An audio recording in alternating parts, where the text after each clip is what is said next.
Right. Posture. Not Okay. much to see. I mean, they don't lose too much. I mean, As long as, all right. I'm beginning the recording and then we will begin the program. So welcome everybody. I'm hoping that more people will continue to join. For those of you, many of you are registered, I know, new with the Inspiration from Zion webinar series. Joining us for the first time, I'm Jonathan Feldstein. I have the privilege of being your host as the president of the Genesis 123 Foundation. This webinar series has been going on for about a year and a half, and I'm thrilled with all of the tremendous content, the wonderful feedback that we've gotten, and how we in a virtual world we were not anticipating, we've successfully navigated bringing some really interesting topics relating to Israel virtually here on a webinar series. Genesis 123 Foundation has as its mission to build bridges between Jews and Christians with Israel in ways that are new and unique and meaningful. And to that extent, we're a wonderful mixed group today of Jews and Christians, and we approach our raison d'etre is to approach everybody with mutual respect, but from our respective traditions. And to that extent, we're looking to build bridges and create understanding. The Genesis 123 Foundation has been tremendously successful at building bridges and creating really unique programs, which I'm not going to get into in depth, but just to give you a quick idea. Run for Zion, the first ever Christian program built around the Jerusalem Marathon. Verses for Zion, which is a program that hasn't quite taken off yet, hoping that next year we're gonna wind in its sail to engage Christian children with Israel from a biblical and age appropriate way. We've hosted, I've lost count of how many, but a number of virtual prayer events, literally from around the world. And one of them, the first that we did, was a 13-hour live prayer event beginning in China, concluding in Hawaii and Alaska. And to date, in my entire career, it still stands as one of the most exciting things that we've done. And I'm excited that this webinar series has spun off to a podcast, also by the name Inspiration from Zion, that you can follow on anywhere that you listen to podcasts, but it's hosted on the Charisma Podcast Network with myself as the only Orthodox Jewish host of a weekly podcast regarding Israel on the Charisma Podcast Network. It's very exciting to do that. We're covering a wide range of topics, and today's is really important. Most of them, we have lots of time to prepare. Oh, there's an event coming up. There's an anniversary of something coming up, the Munich Olympic massacre in September of 1972. We want to do a program about that, and we prepare weeks and months in advance. This one, I feel that at least we in Israel, and certainly our panelists today, who have their hand on the pulse tremendously, this is not something we've prepared for. It's something that's in the headlines daily. It's ripped right out of the headlines on a regular basis. Iran, all options on the table. And let me take a minute to introduce our two really special panelists and thank them for joining. In alphabetical order, Elliot Chodoff is a major in the Israeli army. He is a 35-year military veteran and political and military analyst, excuse my stumbling, specializing in the Middle East and the global war on terror. He's a decorated officer with a long and prestigious career, a respected speaker, and a frequently published commentator in a wide range of major news sites and journals. He's currently completing his PhD in international relations at Bar-Ilan University. Elliot is a New York native. He moved to Israel in 1983. He is also a licensed tour guide, unfortunately not very busy on that level. I've been told to change my profession. Until the last 2 years, so you go for a PhD, right? Always jump into academics. He's a licensed tour guide and he leads educational tours throughout Israel. I believe, if I'm not mistaken, Elliot, this is your third time back joining us. The first time was very impromptu, and we had a conversation about a different aspect of tension in the Middle East when we didn't even know that peace was breaking out. And today, we're not even talking about peace breaking out, but potentially the opposite. Things are very, very different. You'll find Elliot to be engaging and incredibly knowledgeable. And Elliot, welcome back. It's great to have you. Good to be back. Dr. Joseph Ulmert is an adjunct professor at the University of South Carolina, whose academic career spans more than 3 decades. He was previously a professor of Middle Eastern Studies at Tel Aviv University, Hebrew University, and Bar Ilan universities here in Israel, and has also taught at Cornell, American University, City College of New York, and York University in Canada. In addition to his academic work, Dr. Ulmert has served senior Israeli government positions, including Director of Communications to Prime Minister Yitzhak Shamir and the advisor to Defense Minister Dr. Moshe Aarons.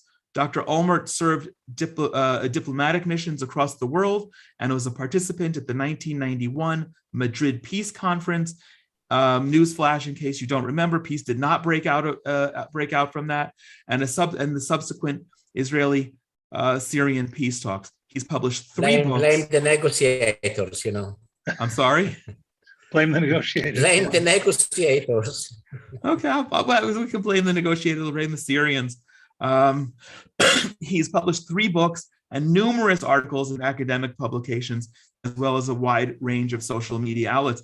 This is my first time having Dr. Ulmert as a guest with us, but I have to tell you, and this is not rhetoric, frequently I wake up in the morning and I get my news from a social media post of his. He has his hand on the pulse of everything, and his insights I always find are spot on, very short and concise, and really engaging in just a very simple but insightful way.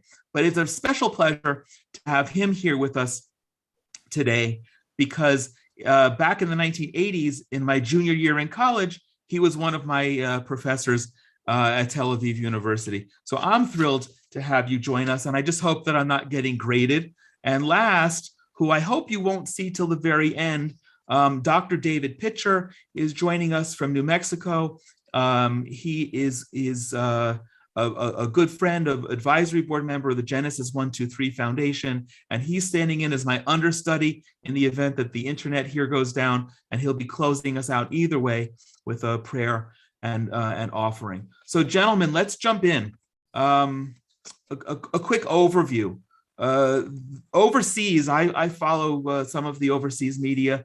The news about Iran today is very limited, if at all. However, in Israel, it's the daily feature, and it's almost like the weather. We have the weather report, we have the Iran report. Last week, I happened to check. I still only read the English newspapers most of the time.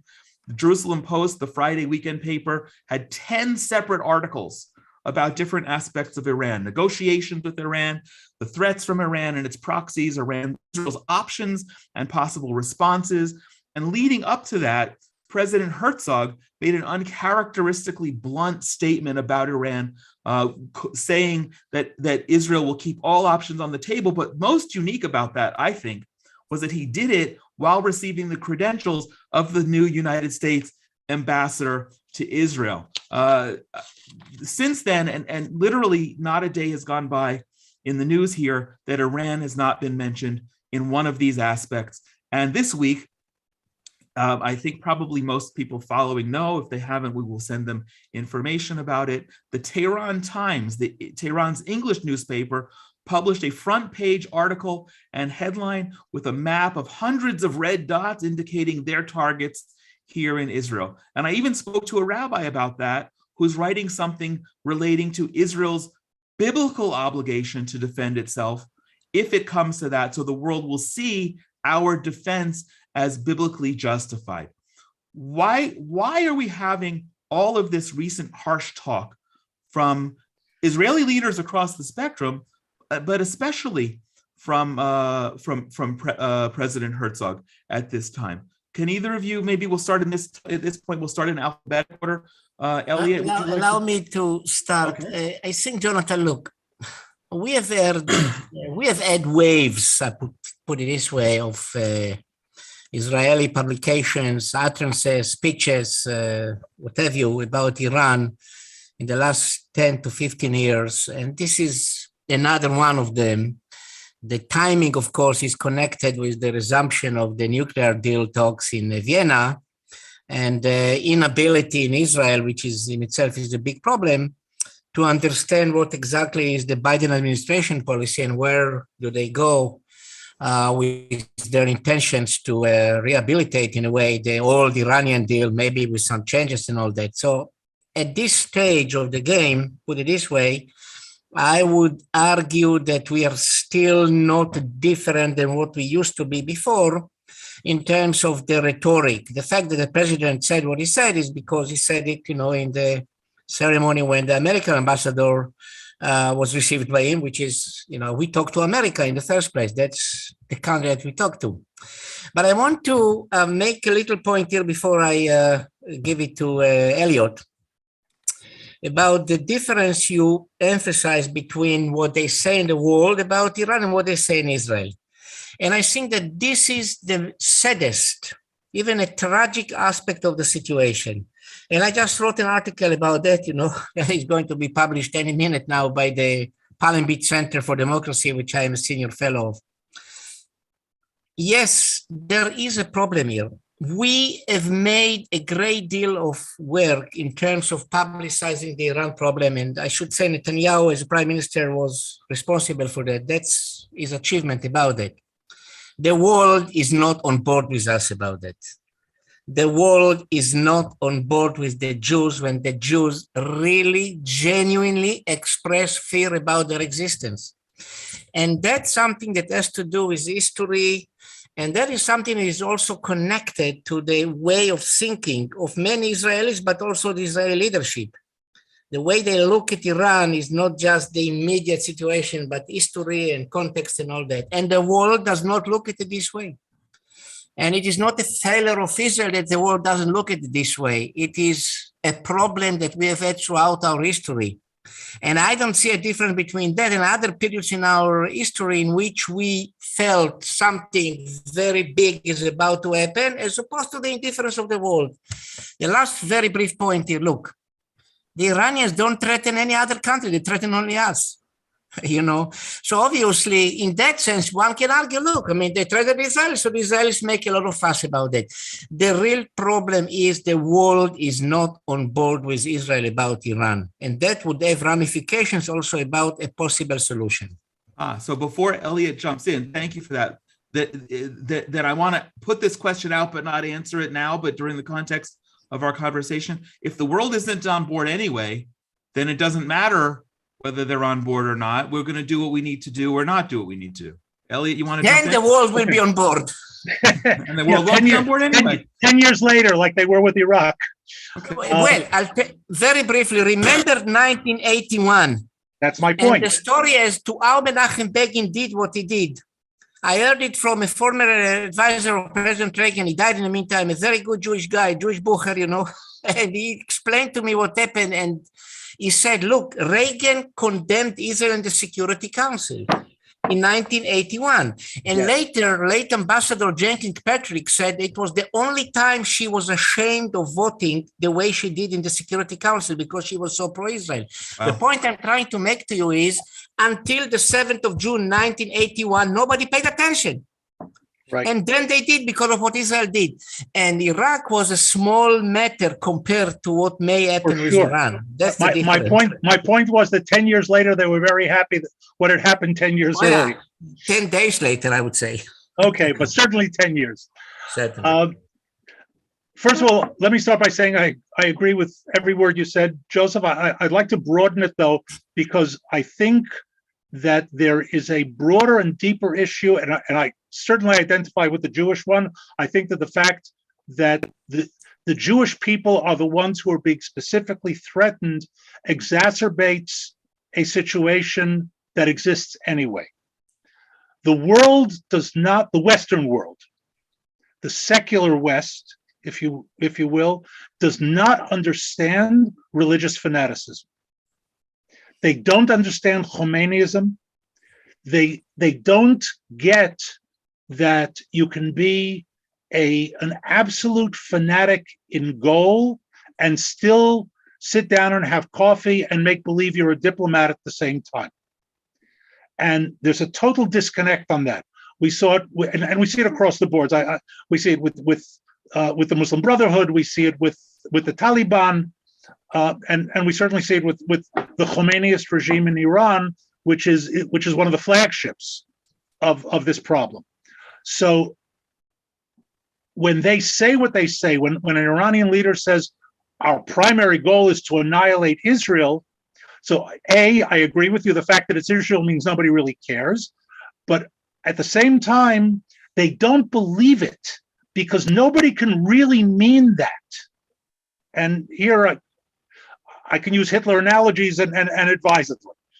Okay, so I think that's an important point that's lost on the secular liberal West. Elliot, look, you Yes. made a great point, and I would invite you to be a guest speaker in one of my courses, because I do explain to students about the difference of outlooks in the Western world as opposed to the Middle East and all that. I'll be in the States in March. Well, okay. You can do it by Zoom anytime, but look. Anytime. Let me expand a little bit on that. It's not just that the world doesn't believe something like that. It is that the world has its own reasons not to believe, because let's face it, a lot of those countries have a vested interest in Iran staying the way Absolutely. it is. Absolutely. And the problem really is, therefore, is a multifaceted for Israel, because we really are going here against the current of thought on many levels. Yes. And this is therefore not a question of Hasbara. Israelis like to talk about the lack of Hasbara. There is no Israeli Hasbara, of course, but that's not the problem of Hasbara. It's a problem of a complete misjudgment of situations. And it leads me to the last point here, and this is also about nationalism. The Iranians don't just work as a Muslim Shi'i state, they also work Persian as imperialism. Exactly.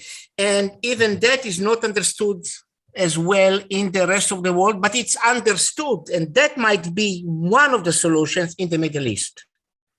The Arabs understand it. Yes. And that's a question that we may have to discuss further in this session, because paradoxically, the ones who can understand Israel better are the Arabs rather than the West. And that is part of the overall philosophical change that is taking place in the Middle East, which, Jonathan, you rightly so referred to in your introduction. The Saudis understand, the UAE understand, the Bahrainis understand, the Iraqis understand. And you know what? Even Bashar Assad understands. And I'll tell you somebody else who understands, and you'll be surprised to hear that, Vladimir Putin. Yes. He understands it. What he does is something else, but he understands it. Joseph, when I speak to American groups, I explain to them that one of the differences in our understanding of history between Israel and America is that what America calls history, we call the late modern period. That's true. Yeah. Okay. Anyway, but I want to make two other points beyond the secular not understanding the religious driving force.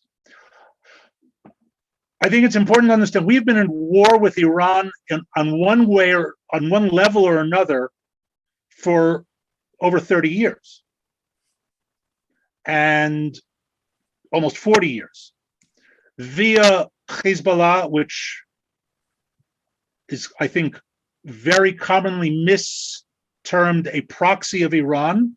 Hezbollah is not a proxy, it's a wholly owned subsidiary. But today we're fighting Iran on four fronts, primarily, and there's some peripheral ones, with Hezbollah and trying to prevent them from upgrading, and that's an ongoing. That's a nightly operation that's going on at the moment. Right. Okay. We're trying to stop Iran from gaining more power and more presence in Syria, and that's a whole subject in and of itself, because now, interestingly enough, the Russians and Assad have an interest. Have an interest in Iran not gaining more power in Syria. Things have changed. That's why I mentioned when I mentioned about Putin. He understands Iran better absolutely. than others. Look, yesterday the Iranians were his allies. Today they're his adversaries, or at least his competitors. Right. Well said. And at the same time, we have the background story that's been going on for a couple of decades, at least, of the Iranian nuclear program. Now, the publicity that we're seeing now, and Joseph, I agree with you here on that 100%. It's one of the things that's causing the focus is the renewed attempt to get America into the JCPOA. I can't even call it an agreement because it wasn't even that, but the JCPOA. And the Iranians, by the way, who've been, the Persians have been selling carpets in the market for millennia. They know how to negotiate. Elliot, 1 second. Just for those following, JCPOA was the 2000 the Iran deal. The Iran deal with Obama. 2015, yeah. Okay. But at the same time, the Iranians are getting close to whatever you want to call it, breakout, close to nuclear weapons capability. In other words, there are two timelines that are converging now to a point. And what Israel is doing, whether it's through the president, the head of the Mossad making an unusual statement, I won't say unique, but unusual, for the head of a reigning head of Mossad to make a public statement, I make a personal commitment that Iran will not get nuclear weapons. That's quite a statement for someone like him. That's true, but here is. Wait. Let me finish my point. Okay. Of course, Defense Minister Gantz going to Washington and making the issue and so on. The address of all of these statements is not Iran. They don't care. They're barreling along their way. The threats to Iran are meaningless. This is Israel going on record, primarily to the United States, secondarily to Europe and other, I'll say, neutralist countries, the abstainers, if you will, because our enemies are going to be enemies no matter what. So that when we have to go and do it, we will be able to get up and say, look, we warned you, we begged you, we cajoled you, you didn't do it, we told you we were going to do it, and we did it. And the purpose of all of that is to mitigate the diplomatic damage in the aftermath. Look, that's all very true, and I will not be criticizing anything that you said. Of course, you describe what others are doing, the leaders of Israel, but look, these talks have been around for 15 years, particularly since Netanyahu took over, and all the, the shows on UN and all that. I don't think, and that's a sad assumption on my part, I hope I'm wrong. I don't think the Iranians are too terribly impressed with that. I'll be honest with you. I don't think they're the targets. Well, no, I don't think that they are really thinking that it is going to happen. That's how bad it is. I think that the overall element of deterrence is being shaped up by many factors. And unfortunately, on every statement that you hear from Israel, which you quoted, there are two other statements by other people that contradict it and all that. And if the Iranians need to decipher all this, they might be confused, but we are also confused about deciphering them. I'm impressed in a negative way by the resilience which the Iranians have shown throughout these years, by the determination. And by the way, the program is not 20 years, it's from 1987.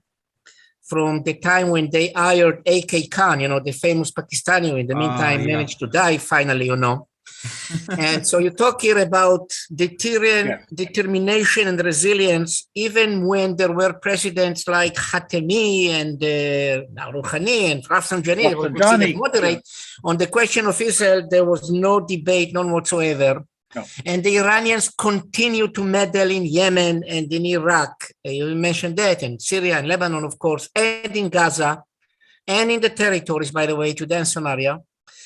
And they are acting as if it all goes on the side, despite all the protests in Iran itself, and there is, despite the fact that a lot of what's happening in Iran is not being done by Israel, it's being done by local Iranians. There are various ethnic guerrilla groups and all that, So the point to you, therefore, is, and it is maybe also to move the discussion a bit further, if I take the role of Jonathan here.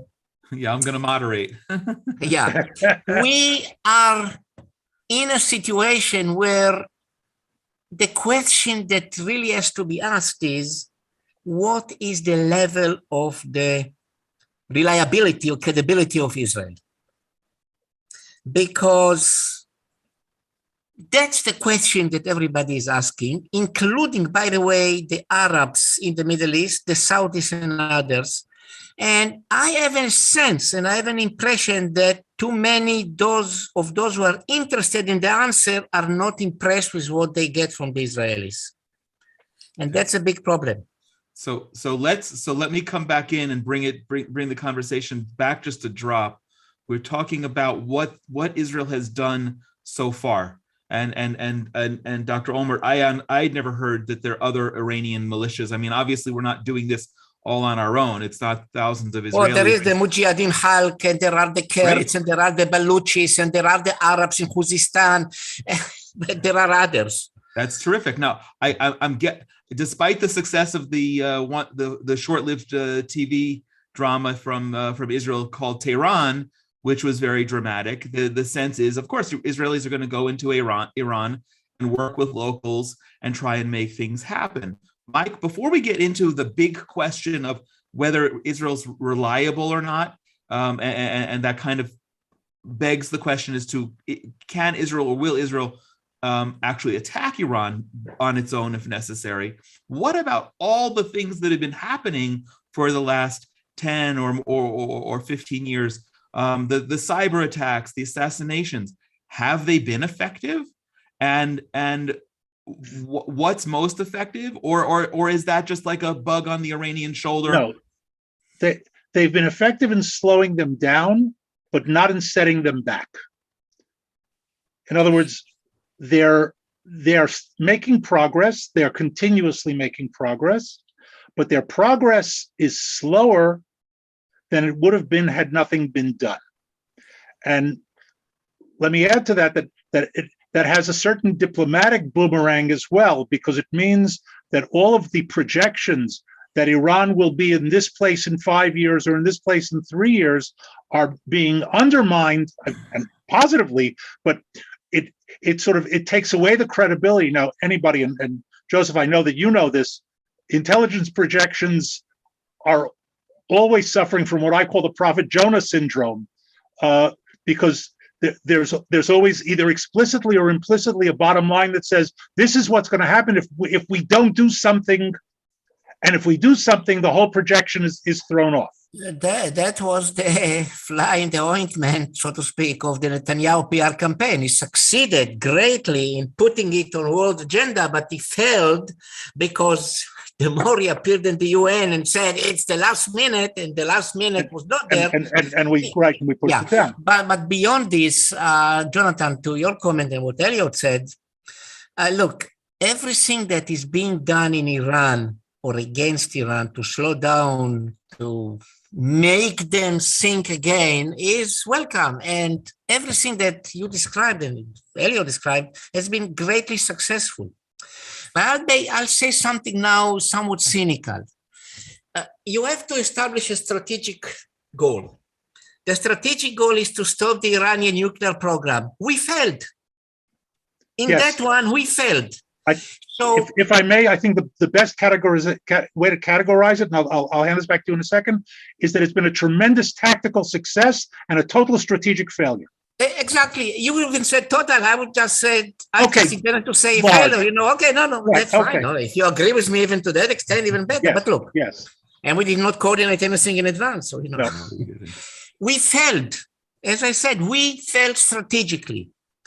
And now, it's too harsh to say we failed. We did not fail. Maybe the failure is objective. Maybe we cannot really stop the Iranian nuclear program. So therefore, when we consider options, and I say maybe, I don't say that I'm sure about it, but I say maybe. So maybe we have to consider really taking bolder steps to slow down. And even that is not approved by the American friends of us. So can I interject and ask what those bolder steps are? Okay, well, look, I was finishing my IDF service as a sergeant, unlike Elliot. So I don't pretend to be, I can think of some possibilities, but I would leave it to another discussion. But look, the point really is strategic. First of all, we want to stop the Iranian nuclear program. we failed to do so. B, who can stop it? And if we decide that somebody else should do it with us, then maybe the question is, what are we going to do in order to coordinate with the other side? And that's where, by the way, without being pro or anti-Netanyahu, that was his biggest failure diplomatically. Yes. That while he rhetorically put it on the agenda, with all the pitfalls that we discussed, he failed to establish an alternative diplomatic solution or roadmap, if you will, to the Americans. And therefore, many Americans, even today, I heard an American talking on the IDF radio station, Washington Post military commentator, whatever, he said, look, what's the alternative? Do you have another alternative other than military? And the fact of the matter is that the Bennett government as well has not established yet an alternative that could provide a basis for the other powers to come to the Iranians and do whatever. Will it succeed? I doubt. But if you really want to feel that I've done everything possible, you need to do that as well. Elliot? I agree. I think, first of all, the military option, any military option, has got to be the last resort. If Clausewitz said that war is an extension of policy by additional means, since I've taught Clausewitz a bit for the past 30 years or so. That's what it is. Yeah. I'll add a commentary to that. War is what happens when policy runs out and it fails in every other way. In other words, it's not a first option, it's a last option. But it has to be part of the package and not the package. So what else is in the package, Elliot? We're now sitting in the end of 2021. It's 7 years since the first agreement was signed. We've got now two new presidents of the United States and a new government in Israel. Okay. So first of all, let's be honest and direct about this. Sanctions are important, but they're not going to work in and of themselves as long as there are escape hatches, whether they're China or Russia or Venezuela. Sanctions are the diplomatic equivalent of what we are doing clandestinely in the cyber world and that sort of thing. In other words, they'll hurt, they'll push. By the way, I personally don't believe that Iran is on the verge of internal change. I don't see the Iranian revolution happening. I think that's a lot of CNN style hype. And here I'll add, even going back to the demonstrations of a few years ago, one of my numerous iron laws is that revolutions and uprisings succeed when the rebels have more people willing to die than the regime is willing to kill. And the Iranian regime is willing to kill a lot of people. See note Syria. Regimes will hold out. And in Iran, the opposition knows that. And they're not willing to die in droves and lose. But squeezing them has its own impact. Once again, it also has its own internal diplomatic impact. In other words, if you've tried everything else and it doesn't work, it gives you greater internal legitimacy to move to the military option. Now, I personally, and here, Joseph, I agree with you in the process, but I think that it's an ultimately failed process. I don't believe that we will ever convince the Iranians to give up either on their nuclear aspirations, their imperial aspirations, or their annihilate Israel aspirations. I think those are deep, hardwired. They're part of their visceral existence, which means ultimately, after you've tried everything, if they're still around and still doing it, which I think they will be, you have to have a military option and a credible one. The failure here, and we're seeing it now at the moment, is that even though we've talked about it for over a decade, Nobody actually sat down and planned it until this past 6 months or so. Okay, so look, but here is the problem. The problem comes back to us because we started a discussion with the premise that Jonathan started, and you repeated it, and I echoed it as well, that the world doesn't look at Iran the way we do. Correct. That is to say, and we failed. Don't blame this, don't blame that. Doesn't matter who is to be blamed for. We failed to convince America to do what we wanted her to do under 3 presidents now, including President Trump, by the way. He did not want a military strike against Iran. He did not want. Netanyahu wanted it. He did not want. So the point really is back to the doorstep of Israel. And that is a strategic situation that requires strategic decisions. And I'll be very brief here. Decision number 1 is, do we really believe that Iran is on the verge of breakout towards developing a nuclear device? Second, do we really think that in that case, our only option is to be the only ones to stop it because others will not do it? C, can we do it? Great. Which is all the questions that we can discuss here, but we don't know the answer to. I'll tell you this, and then the current Israeli leadership does not want a military strike against Iran. When I analyze the overall impact of what they say, what they don't say, who says what and who doesn't say what, and so on and so forth. America doesn't want a military strike against Iran. The Europeans definitely don't want. The Russians, the Chinese, on the contrary, they are helping Iran for the reason they help Israel on other issues, but okay. So it really brings it again to Israel. If we are the ones who don't want a military strike, but we think that we may have to do it, I will leave you with this question. Do you really believe that we are going to do that? So I doubt it.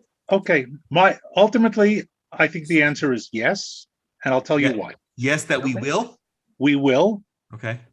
Because I believe that our leadership is also, and here Netanyahu, all the leadership, has been maneuvering around because we have not yet reached the point that Menachem Begin reached in 1981, where he was told, now different parameters, I'm making a very narrow comparison here, but parameters have been established, and he was told, if we don't do it this week, next week it will be too late. Yeah. Within the parameters, they said, with different parameters. But the parameters that were established, either we do it now or next week, it will be online and will be hitting a nuclear reactor and not a building that is meant to be a nuclear reactor. Right. I think, and I believe this is true, not just with us, leaders are going to push off the decision. It's not, I'm sorry, let me frame it this way. Going to war is never a good decision. It could be the right decision, but it's never a good decision. And you always want to push a bad decision, even if it's the right one, as far down the road as you possibly can. And I think that what we're seeing now in terms of, I don't want to overstate it and call it the hysteria, but the hysteria of the statements and the noise is that the leadership is beginning to feel that space tightening. Ultimately, I believe that when the intelligence people come and say, it's either do it now or next week it will be too late, I believe, I won't bet a lot of money on it, but I believe that at that point the decision will be given, yes, do it. Now the question is, can we? Let me rephrase the question. Can we do it with only conventional weapons? Ah, there we go. Do you have an answer? Look, it is, Sorry to open that can of worms. You are a bit, don't take it as an offense, you're a bit younger than me, so I don't know. I always say to my students. I don't know how much younger. Well, I always say to my students, in 50 years' time, you will never even remember that you studied with me, so I can tell you whatever that will happen in 50 years' time. If we talk here about 50 days or God knows what, well, so we shall be held accountable. Look, You got the point that I raised, of course, because you are an expert. And the question that I raised are really, okay, if indeed the Israeli intelligence community believes that they are on the verge, the decision should have been already taken in Israel as to what to do. When exactly, yes, that's another story. Correct. I would put it this way to you. A decision should have been taken. I doubt whether it was taken, and I doubt whether it would be taken. But again, we'll see. We'll see. I don't know. I'm just telling you a sense that I have based on, reading between the lines, hearing between the lines, and sensing between the lines. From what I'm seeing, and I'm only going to say one brief half sentence, and as we say in Hebrew, hamevin yavin, he who understands will understand. I do my reserve duty in Northern Command in headquarters. For the past more than a year, we have been practically preparing for, how should I put this, the consequences of what we're talking about. I understand, yeah, sure. And a huge amount of effort, meaning money, has gone into that. I don't believe that that's purely for cosmetic purposes. But Elliot, preparing for the consequence, which I'd like to talk about if there's time, is very different from what Dr. Olmert is saying about not being prepared for the action itself. So are we only preparing for but remember that Hezbollah, or are we also expecting that there's going to be something? Very good question. Remember that Northern Command, or any command in the IDF, is not operating in a vacuum. In other words, if it is getting budget from the general staff to do these things, it's doing it in the understanding that the consequences will happen as a result of the decisions being made. In other words, if the decision isn't being made, the consequences. I agree with you, but I want to clarify a little point here. I made a point which is more strategic than tactical, because a decision like that is not a decision that is being taken in one meeting or so. Correct. When we go back to Menachem Begin, and I understand the operation that happened there, the decision he took was about February, March 1981. Yes. That was the time he took the decision, because that was the time when he stopped bothering the Americans about that. And the Americans felt like, his bluff was called. Right. He, of course, outsmarted them because he was more clever, and you know what happened. Right, but we also know that at that point, the Air Force was told, prepare this. Exactly. Now, the point that I'm trying to make here is a more political one, a more strategic one. And I simply doubt, I'm not sure about anything, because we don't know enough. But I doubt whether the current leadership, or by the way, the previous leadership, for that matter, the same, really came to the strategic decision that this is it, and all that is happening now is basically, as you try to describe it, Elliot, more like the tactical preparations. And that's where we may have a difference of opinions here. A lot of times you can make all the tactical preparations and the decision is not there to fully implement them. I absolutely agree with you in that. I witnessed it in 2006. It's one of the examples, yeah. Or Gaza. Take even Gaza now. Okay. Or all the other previous rounds. But the reason I say 2006 is because in June 2006, we did a 3-week exercise preparing for the war that broke out 3 weeks later. Which, by the way, was raised in the Vinograd Commission, and that's why they came to the conclusion that the war was prepared better than what people thought it was. That's another story. Yeah, but when the war was going on, I can tell you that we were joking, and gallows humor, of course, as officers. Where was it? That Nasrallah was following our program better than we were. Okay, yeah, but that's exactly doing everything that we predicted. He was doing everything that we predicted he would do, and we were doing nothing that we were prepared to do. That's exactly the point I was trying to make. We can prepare, and I'm sure that they do prepare. There are great people that are preparing. I mean, that's not the point here. The question really is a political, strategic question, which is a much bigger one. It is also, look, it is an historic decision. Yes. It is a Jewish decision. Do we really believe, and that's the point I started with, do you really believe that they want to destroy us? Because if that's what we believe in, and I believe in it, we need to act. The question is about the leadership, and the current government is so complicated, so confused, so, erratic. Anybody who doesn't believe it should simply read this book. Oh, no, I understand that. Yeah. No, I'm not showing it to you. I know you know. I know. Yeah. Show it to Jimmy Carter. Yeah, right. Yeah. It's okay. So we have a question. There's not a debate as to whether, from this side, whether the Iranians want to destroy Israel or not.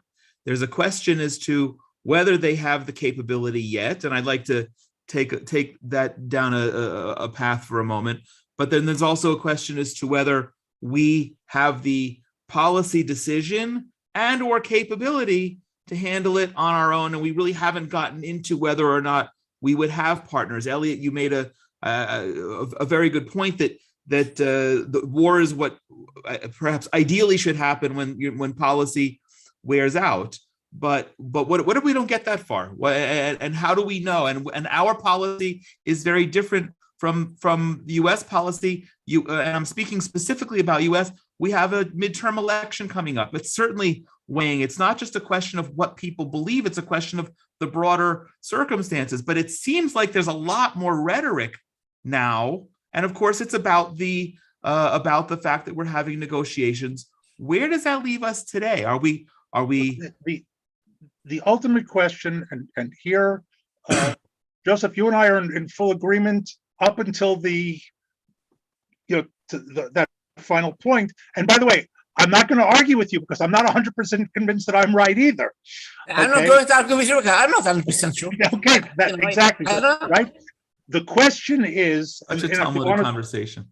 And no, if we want to put it into personality at this point, when the chief of staff and the minister of defense sit down in front of the prime minister and say, "Sir, here it is," and I always say that all decisions come down to a very simple question: shoot or don't shoot. Okay, do we shoot or don't we shoot? And if we don't shoot, next week we will have a nuclear Iran with a completely different strategic situation that will ultimately lead to us having to deal with a nuclear event. Now, whatever that means, but a nuclear event. Will the prime minister say shoot or don't shoot? I believe he will say shoot. I'm not going to bet a lot of money on it. We have two prime ministers now, as you know, and two governments. But I want to be very cynical now, very cynical, because look, we talk about a very problematic situation. It's not a nice situation where you can gloss it over with nice words. Look. Right. If the Iranians have more than one bomb, they have the advantage over us. You know why? Because Israel is too small to sustain even one bomb. That's right. We're a one-bomb country. They said so. They say so, and they are big enough to sustain more than one bomb. Yes. And that's cynical, that's bad, that's atrocious to say it, but that's what it is. And it comes back to the question of what they really want to do, as you asked before. They want to destroy Israel, they believe in it. That's another question. Yeah. But look, the politics of Israel today is different than what it was under Menachem Begin. Menachem Begin was the leader of one government. There is no leader now. There are two governments. I don't know. Look, the question really is coming to the word if, I and F. IF. If it is really, and I emphasize if and really, the assessment of the entire intelligence community, and there is more than one body there, it's not just Mossad, it's military intelligence and other agencies, that they come to the prime minister and to the alternative prime minister, and I'm not saying it disrespectfully to him, and they tell them, look, this is it, then they have to act. My impression, and I keep saying it all the time, it's an impression because as an observer from the outside, what do we know? We only have impressions. Reading between the lines, as I said it already, sensing between the lines is that the government is not at that stage. At that And stage, therefore, make the decision. They won't make it. it's not at the stage where it is being told that this is it. Okay. Correct. I agree with you. And- Absolutely not. So can I interject? Okay, and How do we know? But here is the problem. The Americans and others know it as well, and they therefore take with a grain of salt, if not even with a big glass of salt, a lot of what is being said in Israel. That's a very delicate game, brinkmanship, Yes, as they for call sure. it in the international kind of political science language. It's a very delicate game. It's a game of nerves. Right now in Washington, they care about Ukraine. They care about other issues. They don't care about Iran. That's not their main priority. I'm reading the questions. I neglected at the outset to mention that people should write them, and they are. And I'm grateful for that. There are a lot of questions. There are a lot of great questions, and I'm guessing we're probably not going to have time for all of them. I have a basic one. The closest I got to serving in the military is walking up 4 flights of stairs at 40 years old, and as a newly arrived returning citizen, and being dismissed. But how do you both are speaking with tremendous confidence that the head of this and the head of that, and they're going to come to the prime minister, they're going to sit with the prime minister, and the alternate prime minister are going to say, today's the day. You have 2 days. How do we know? I mean, it's not like there's a website that the Iranians are posting how much enriched nuclear. It's an excellent question. Let me try to answer it very briefly, because the real answer is very long. Most intelligence failures, think Pearl Harbor, think Yom Kippur, are failures of analysis, not of information. As a matter of fact, Pearl Harbor, the classic book on it written by Roberta Wohlstetter, she coined the term signals and noise. In other words, the problem isn't not enough information, it's too much information and not knowing what to do with it. By the way, 9/11 as well. 9/11, Barbarossa, the list is long. Strategic intelligence failure. Is more about analysis, less about gathering and having the information. When intelligence services are told, these are the indicators that you are looking for, the chances of them seeing them are extremely high. In other words, and Israeli intelligence is very good in all of its aspects. In other words, and here I without getting into the technical stuff because it's above my pay grade and I don't understand nuclear physics anyway. Okay, but when the nuclear people tell intelligence, look, when you see this is a red light. When you see this is a red light, and they're looking for it, I would bet a large amount of money they will see it if it's there. Okay, that failure is much less likely. So we finally come to an agreement. It brings it back to a political decision. Yes, for sure. Okay.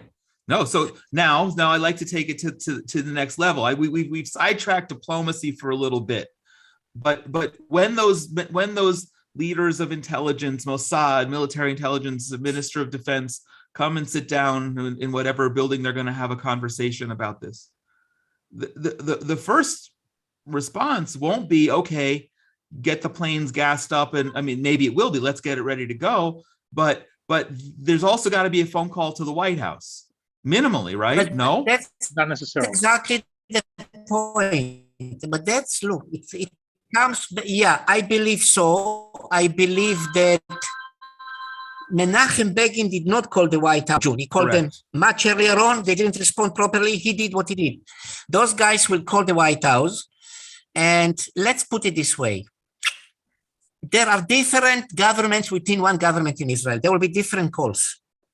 Let's look, we need to be, it's not about being partisan now. I'm for this government, for that government. I'm just reading what I read. That's it. I don't know beyond this.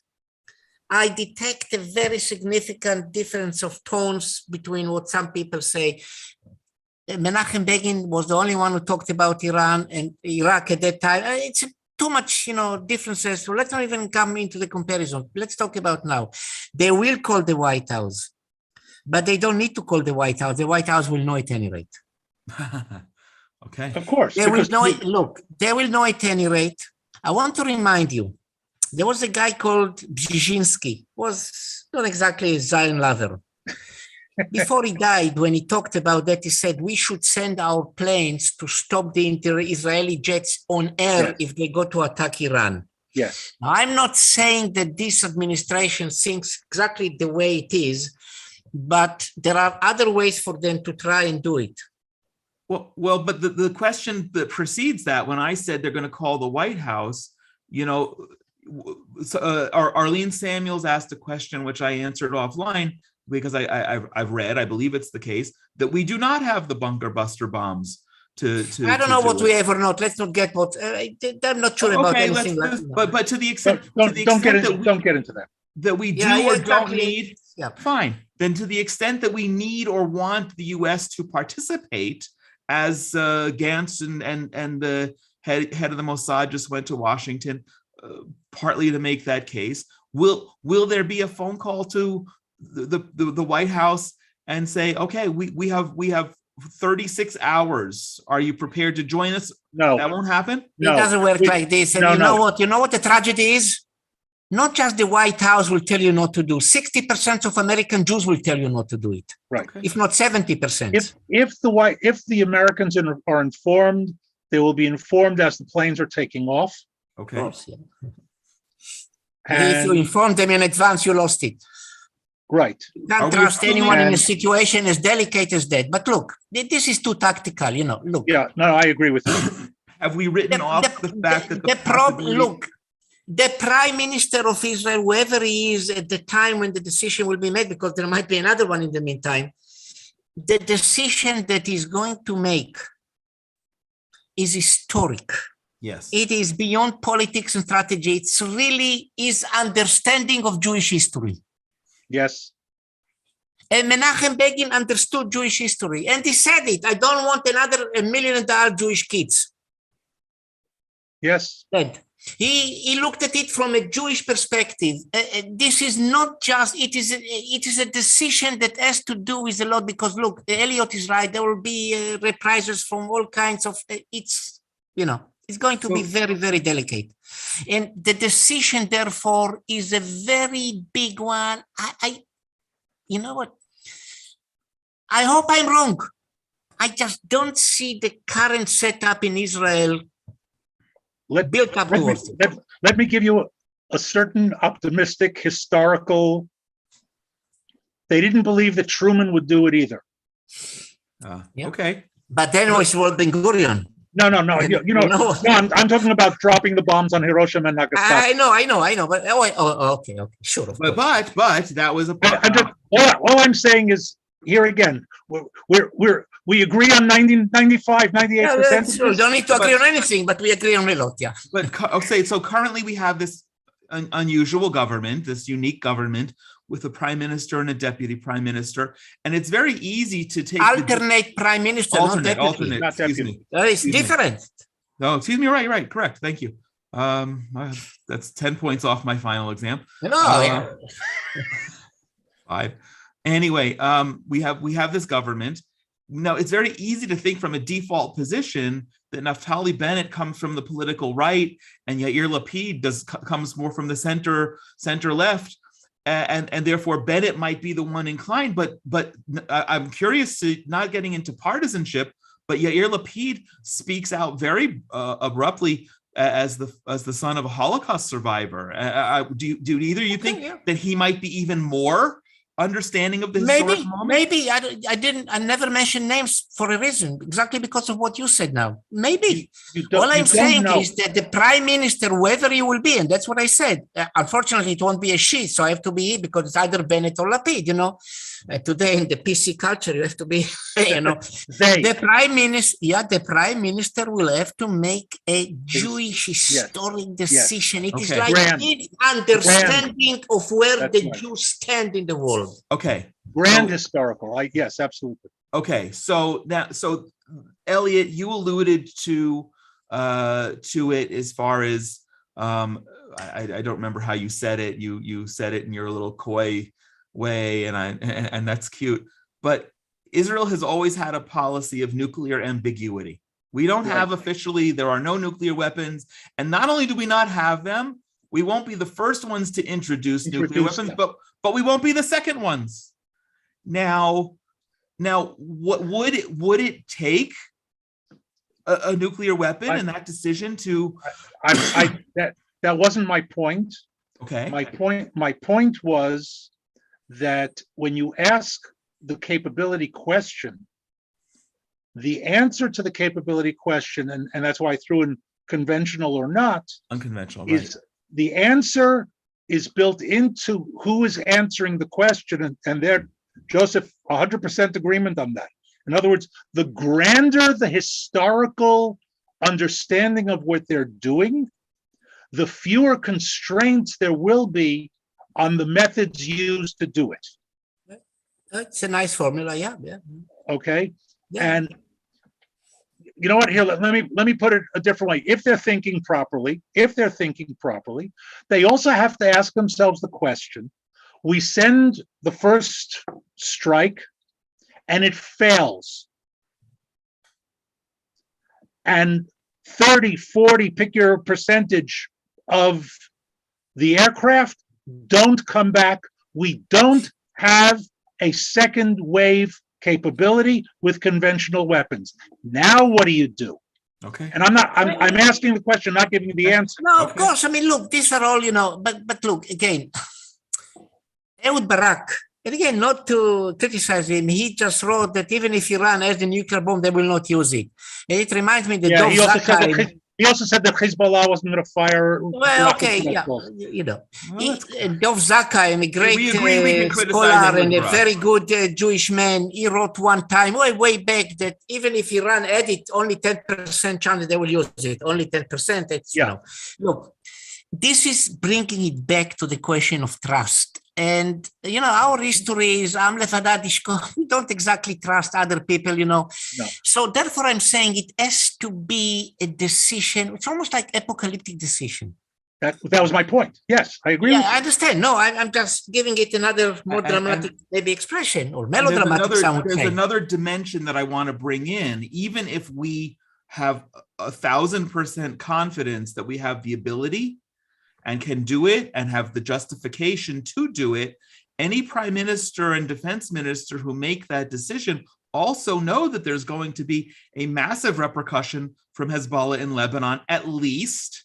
And that is a Jewish decision because it means two things. It means our country getting bombarded, even if we're able to stop a lot of them. And it also means Elliot, I know you don't like the phrase collateral damage. There's going to be a lot of collateral damage in Lebanon. It won't be collateral. It'll be direct. It'll be direct. There will not be Lebanon. Look, yeah. We're going to turn a good part of Lebanon. There will not be Lebanon, yeah. But is that's a part of the decision? My point is that there's no less. Absolutely. Whether it's planes flying and they come back or not, and Elliot, there's a great scenario that you depicted, or around B. This is more than just a single linear attack. That was my point earlier when I said that you cannot plan a strike against Iran without being fully prepared for at least the anticipated consequences, the unanticipated, who knows, but the anticipated consequences. And look, Hezbollah has not built up an arsenal, and my estimates are different from the official ones. I believe that they have something in the order of 250,000 rockets. Wow. Their ability to shoot more than a few thousand is very doubtful. I mean, let's be... No, their ability to shoot more than a few thousand is very high at this point. I'm not sure about that, but that depends on what we do as opposed to what we did not do. Look, even at the best response, we're facing a week to 10 days of 2,000 I think rockets. less, but again, look, okay, that's, We can debate a day here or a day there. but look, look at another scenario, Jonathan. Okay. What happens if the Biden administration does not veto a sanction resolution in the Security Council against Right. Israel? I mean, Right. let's face it, we were almost on the brink of it at the last days of the Obama administration. The 2334 resolution. Look. Right. Well, what does that mean? What does that? Don't I'm ask not the trying question. to be What the does that mean? devil's advocate for any position here. I'm just trying. Look, I was, in a way, sometimes in the past, private meetings of this kind, not of that level, of course, but you have to take all those considerations into account. And that brings it back to the question you asked before about going to the White House. Imagine if the White House says to the Israelis, look, in the end of the day, it's your decision, but it's also our decision what to do later. That is a very direct threat. And I believe it's already being said in a subtle way. And I read from a Palestinian source that the Biden administration is freezing for the time being the decision to open the consulate in Jerusalem. Yes. You know what I understand from it? This is what that's it. This is what they say to the Bennett government. You take your honey, leave us with the sting. Right. As the Arabs say, basal. This is your asal, and that will be the basal. The basal is, let us do in Iran whatever. We are committed to prevent them from all this, And in the meantime, we are putting off a lot of stuff that you don't like to see happen, if indeed it's true. So, I mean, look, bear all this into the equation as well, because the government is composed of people with different political orientations, and some of them will say, you know what, no consulate in Jerusalem now is worth waiting for maybe the Iranians in the future will have the bomb. Uh-huh. I mean, I'm trying to give you a sense of, what's being said in meetings like this by different people with different political orientations. And, you're from Efrat. And, I know Efrat. Well, ask your people in Efrat what they think about this equation. Well, the equation. I don't know what the answer will be. I don't know. I'm just saying. You'll have a different answer from every different person. Okay, two Jews, three opinions, but that's, No, but what you're doing, both of you, and this is, we could go on for a number more hours with a lot, but we're not going to. You're helping everyone to understand, first of all, what's in front of us. I don't think there's no dispute here now that Iran is not serious about its threat and that we shouldn't take it seriously. The question is, what are the dimensions of possible responses? And they're multiple, whether it's an outbreak on another front, whether it's diplomatic. You raised a fabulous question, and the consequences of, one would think, okay, who cares if Israel is sanctioned in the United Nations, but that does make a difference. And it's an important element, and I'm so glad that you raised that. And we could probably come up with another dozen or 2 dozen of them. Let me just turn to some questions at this point, and then we'll begin to wrap up.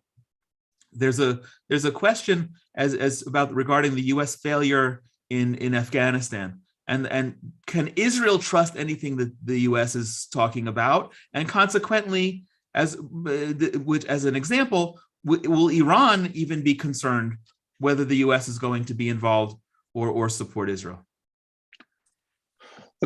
Look, they never discount America and play down America's role. That's what happened in Afghanistan is not the same as will not happen with regard to Iran. These are two different situations. Right now, I believe the Iranians are playing it very tough. And as Elliot said, they are the bazaar business people, they are the merchants, even though they look at their history as starting with the Prophet Muhammad and the house of Ali. They have this long Iranian Persian tradition, and patience is, by the way, part of their tradition, and we are impatient. Yes, we can trust the Americans up to a point, but the question is, up to what point? Of course, America is the number one superpower still. Let's look at it this way. Some people may say, oh, Biden is weak and all that. America is a huge power. Should we trust America to the point of not doing anything on our own? That's something else. No, I would say no. Okay. I agree. Afghanistan weakened America's diplomatic power. In other words, American threats today carry less impact than they did before. And that's a short term. That's the kind of thing that comes and goes. But in the aftermath of Afghanistan, certainly less. America's power, as Joseph says absolutely correctly, remains the same. We should keep in mind that the three largest air forces in the world are the U.S. Air Force, the U.S. Navy, and the U.S. Army. Okay. I mean, incredible power, unbelievable power. I mean, technology. I gave a briefing to officers at Warner Robins Air Force Base a few years ago, and I told them, we were talking about Iran back then, this was, I don't know, 5 years or so ago, and I told them, listen, you're the only people in the world who can launch a leisurely air campaign and destroy everything you want in Iran or anywhere else, and in between sit and drink coffee and not work up a sweat. And there's also another point here. Two other powers which we mentioned before, I don't want to mention now, haven't yet stolen all the American secrets. So we can rest assured that something is still left here that they don't know about. Right. which they did in the past and may try to do. Right. Not may, they are trying. But in other words, but bottom line is, if America decides to act, it has overwhelming. That's exactly the point. Once you ask America to act, then you have to accept also what they tell you. Okay. Right. And it's about time that some Israelis and Jews and those who support Israel will understand that in the alliance with America, we are the junior partners. Right. Okay. They happen to be the senior ones. Whether we like it or not. The story about Golda Meir with Nixon when he asks her, what would you like? 3 wishes. What would you wish for from America? And he talks about the 2 generals. Yeah. 3 of your generals. He said, our generals, your generals are the best in the world. So General Motors, General Dynamics, and General Electric. Yeah. Good. Okay. So let's move from America quickly. It's a question I wanted to ask, and we addressed it, and then a couple of Q&A comments are coming up. What can we expect? Any help other than maybe flying over Saudi airspace from any of the Arab countries?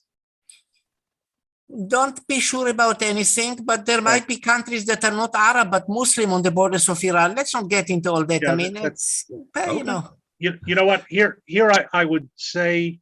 I think about at least one country that could be very helpful. Right. I can think of one too, but let's keep in mind that all of these promises are of limited value until after the fact. Okay. Until after right. Okay. Oh. We had a commitment from the Christians in Lebanon to land in Junia that they pulled out while the boats were already. If you remember, I did not believe it in 1982 already. No, I'm just saying the Americans had a promise from the Turks to allow their forces to go into Iraq, and they changed their minds at the last minute. You know what? Promises, only in retrospect. Okay. Well, then we will at some point have that retrospective. No, look, the advantage of what Elliot just said and what I said before or implied is that we just give you another element, another food for thought, sort of. I mean, yes, I know that there are all kinds of countries and so on and so forth, but it is not that simple. It's not only there are ethnic issues, there are religious issues involved. It is so complicated. Look, that's the Middle East. I mean. Well, I hope that what people are taking away is not just what you said, but what you didn't say, and all of those variables. It's just another whole dimension that has its own set of variables, and that makes it complicated. And our question and the question or the title of this program, all options on the table. We haven't exhausted them, but we've identified a very big table. Yeah. That big table and a lot of options. And it keeps moving. And it keeps moving, yeah. Gentlemen, I think this has been extraordinary. Is there any? I want to bring in Dr. Pitcher to close us out, but anything that specifically jumps out that we didn't discuss that you feel a burning need to add on this? I would just say the following. Look, this is really a moment of truth. This is a moment of truth on more levels than one. This is also a moment of truth for all those Jews who believe that we are secure and safe in the world. And it is a very complicated issue that is being aroused by this discussion about Iran. And the fact that after the Soviet collapse, and you saw this is it, we came, as we say in Hebrew, like, peaceful and all this. Now Islamic jihadism, and it's not even the Sunni Islam and the Shia Islam. That's a complicated situation because our history is complicated and our position in the world is complicated. And we are convinced that we are right, that we say it. But if that's the case, therefore, this discussion does not lead to one solution because it's a complicated situation, cannot just black and white, and this is it. In that sense, I anticipate someone would write to me later on, but what's the exact solution? I don't know if there is an exact solution. Elliot? Just to add to that, I don't think that looking forward there is. Ultimately, there has to be. And one of the things that I teach about this, and I'll just in a sentence, is really to illustrate your point, Joseph, not to and to elaborate on it. Principles are black and white. Reality is a murky gray. And solutions are even more. No, but ultimately the decision is black and white. Yeah. In other words, you either decide it's shoot or don't. If it's being made, if and when it's being made. No, but even if it's not made, that's also a decision. It's also a solution, a decision. Okay, so ultimately it's either shoot or don't shoot. And how you go from the black and white principle through that long pipeline of gray muck of reality to get to the black and white solution is really, that's the issue. And the issue, yeah. you only know it at that last moment when the gun is to your head and you have to make the decision.